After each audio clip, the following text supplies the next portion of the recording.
You cannot put a Sgian Dubh back in its sheath without drawing blood. I haven't heard that one before. I mostly hear that as sword. Yeah. But I can totally see where some bros out there would make it sheath or dirk. Yeah. Insert edge weapon here. You cannot sheath up. This sounds like an old samurai movie kind of a thing to me. I don't know where it comes from, but that's...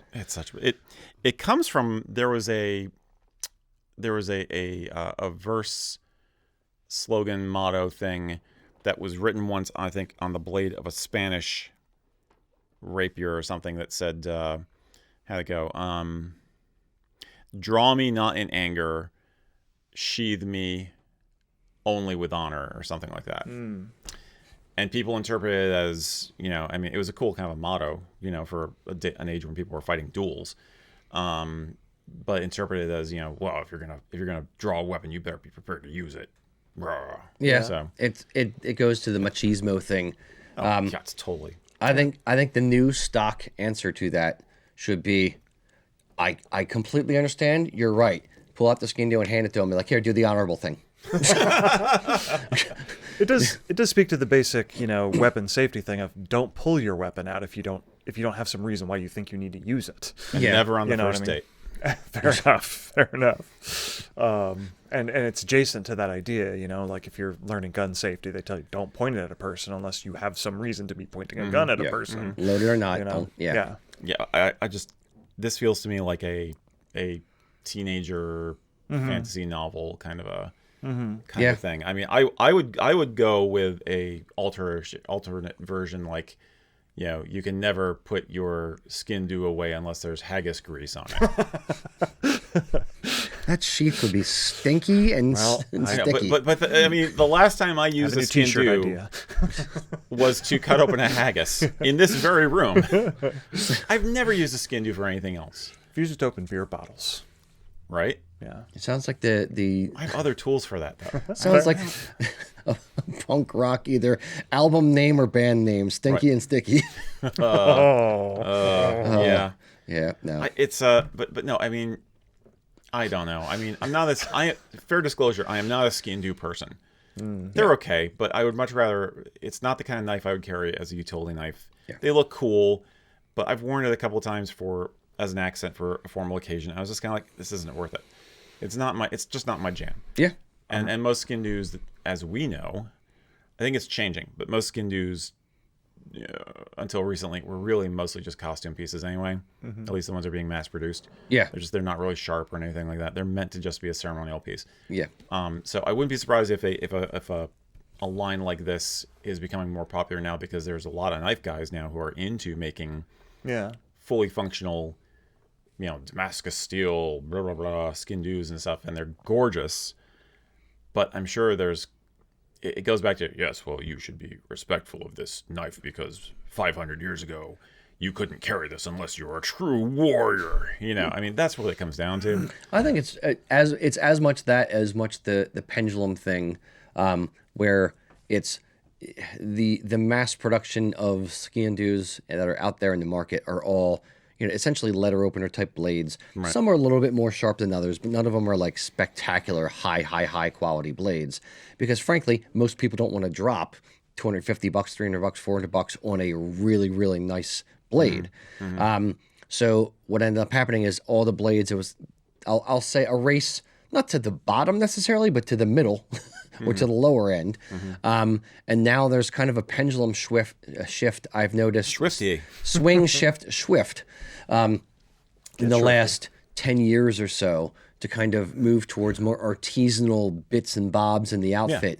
And people want cool little individual pieces that speak to them and not just mass-produced stuff. And knife guy's gonna knife guy. Yeah. People just like to collect them. Yep. Nerds are nerds for, for different things. There's kilt nerds, there's knife nerds, there's razor nerds, there's all kinds of different nerds.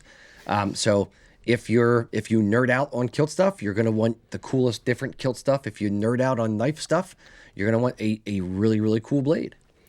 I'd be remiss if I didn't mention the story about one of the store employees here, Emma, taking out one of our Sgian Dubhs in the case and telling the customer that, hey, these are not really sharp, they're more for show, and then running it across her fingers and cutting herself. Oh no!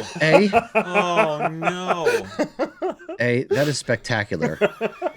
B, I wish we would have recorded that for content. C, do not let there be a workers' comp claim. See, this is how in Norse poetry, this is how kennings come about. Because now Emma, in my brain, will always be known as Emma Bloody Finger. That is now her kenning. That is now her by name.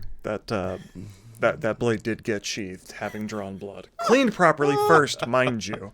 I think that customer, Oh my God. I don't remember if that customer bought that or not, though. I'd ask for a different one. Yeah. Oh, Depends on how okay. you feel about sheathing a unbloodied blade. Most of them aren't really sharp, with a few exceptions, of course. Pardon me. Just imagining this Britcom situation where she just keeps bleeding, just like starting to get lightheaded. It's merely a flesh wound. It's only a flesh wound. To be clear, gentle listener, she was fine. We bandaged her up. It wasn't that bad a cut. I'm still gonna call her Bloody Finger from now on. No, just call her forefinger. It was but a scratch. Oh man, I actually have a cut. I have a scar on my thumb that you can still see to this day from when I drew a sharp katana, and I didn't have my hand placed right. So I drew the blade right down the middle of my thumb, sliced my thumb right. And that's open. why we now call Eric Six Fingers. Yeah, exactly. I remember a story about my dad when he was little.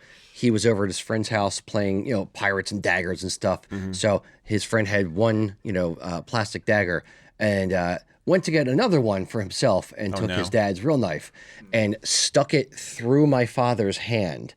And I viscerally remember my dad telling me the story of, like, I was looking down at my hand, and he had a scar, like, right down the back of his hand. It went right between the bones, and he turned over his hand and saw the blade sticking out the other side, and the kid just turned white. And it was just like, don't tell my mom. Please don't tell my mom. Yeah. Yeah, so a hospital visit and several stitches later. Yeah, I actually had that, not exactly like that, but I had that happen to me once, too. I still have the scar on my arm from that. Don't play with knives, kids. Yeah, yeah.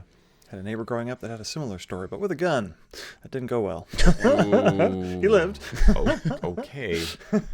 So I think the bad. point is, if it sounds like a story, if it sounds like something you read in a fantasy novel, it probably is. Might be. Yeah, be a bit skeptical. Don't take everything as fact. You got to think about it. Use your brain. Don't feel like you need to stab one of the groomsmen at your wedding because somebody pulled it out. Right. Not again. Jerry. We've already lost 3 groomsmen. You volunteer. I want to complain about this skin dude. The sheath is really loose, and I keep having to kill my friends. Hey guys, this was just a clip, a preview, if you will, of our podcast Haggis Hunting, where Eric and Ian and I wax poetic on all things Scottish and related. If you want to see full episodes of that, go check out these links over here. If podcasts are more your thing, go to your favorite podcatcher and search for USA Kilts for all of our content.